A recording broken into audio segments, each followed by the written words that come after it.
Hello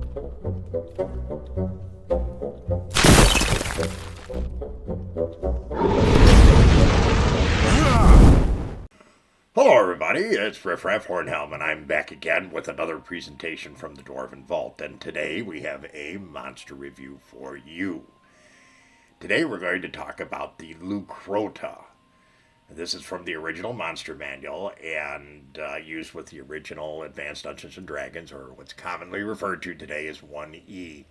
And the Leucrotta is one of those weird monsters that resides within the original monster manual that is not one that gets a lot of attention. And really, this one has a kind of strange mix of things. First off, it is a strange looking creature with the body of a stag. It has cloven hoofs, though, and it also has a tail of a lion and the head of a badger. They're fairly good sized. And though it has the head of a badger, it doesn't have a badger's teeth. Instead, it has these like bony ridges on the inside that it uses for going after people. A very strange looking creature. It lives in very desolate areas. It's so ugly and hideous, so it says in the book, that other creatures prefer that, or drive it away from them, which forces it to live in these desolate areas. Now their attack, I think they do 3 to 18. I think that's what it is, 3 to 18.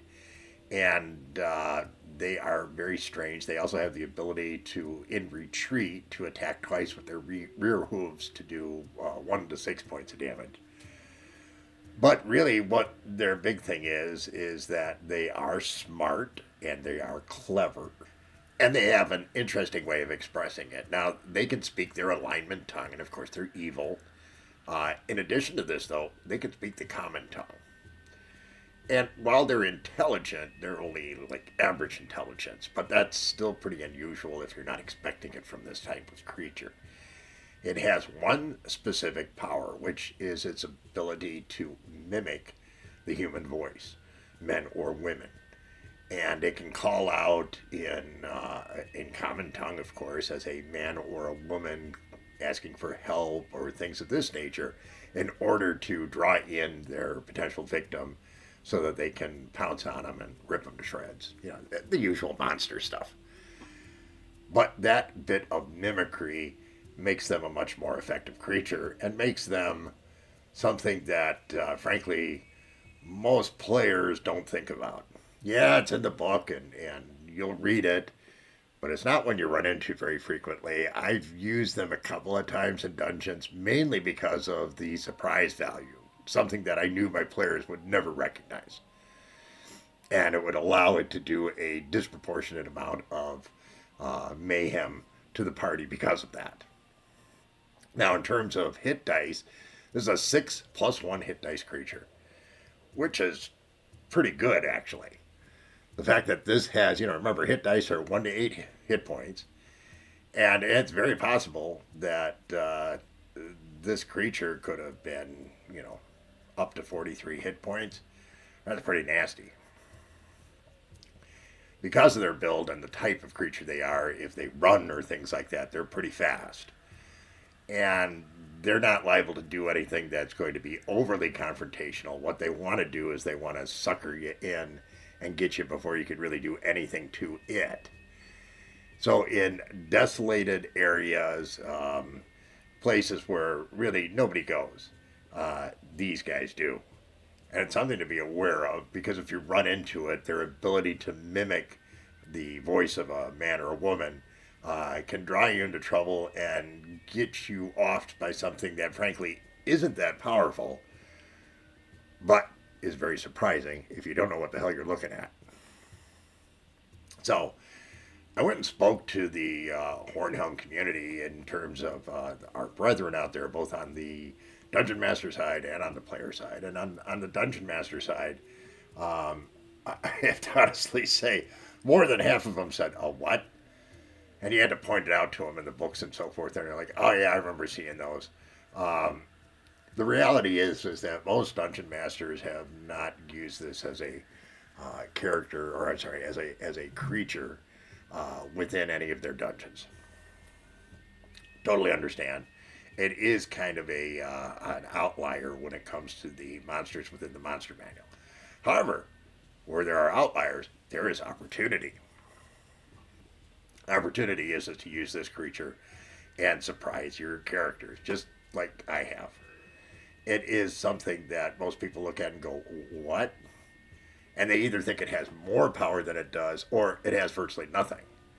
Now, the latter is closer to the truth, but once again, because of that ability to mimic, they can really cause havoc with a party.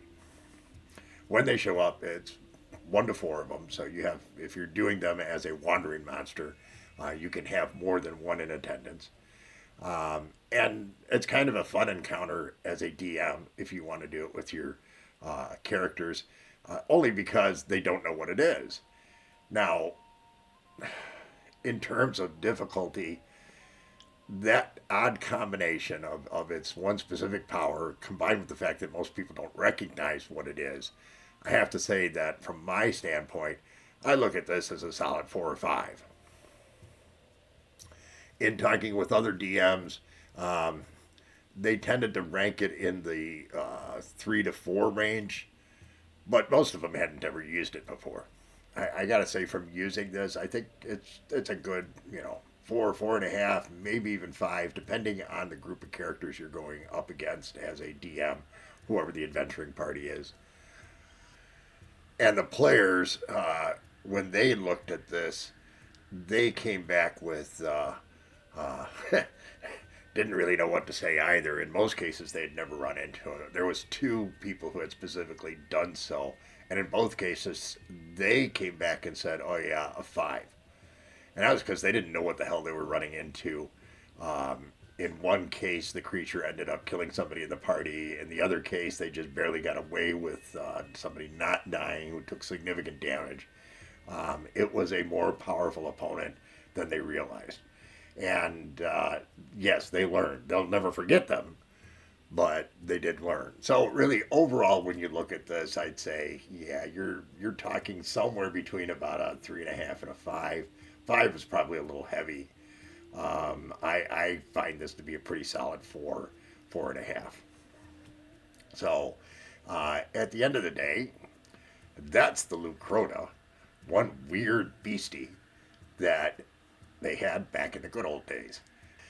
If you haven't heard of it, well, no one will be surprised. Hope you enjoyed today's presentation. If you found it interesting, informative, etc., do us a favor, please. Give us a like, consider subscribing, share with your friends, leave us a comment. Most of all, come back and see us again real soon. Thank you, everyone, for your support. Take care, and remember, dwarves rock!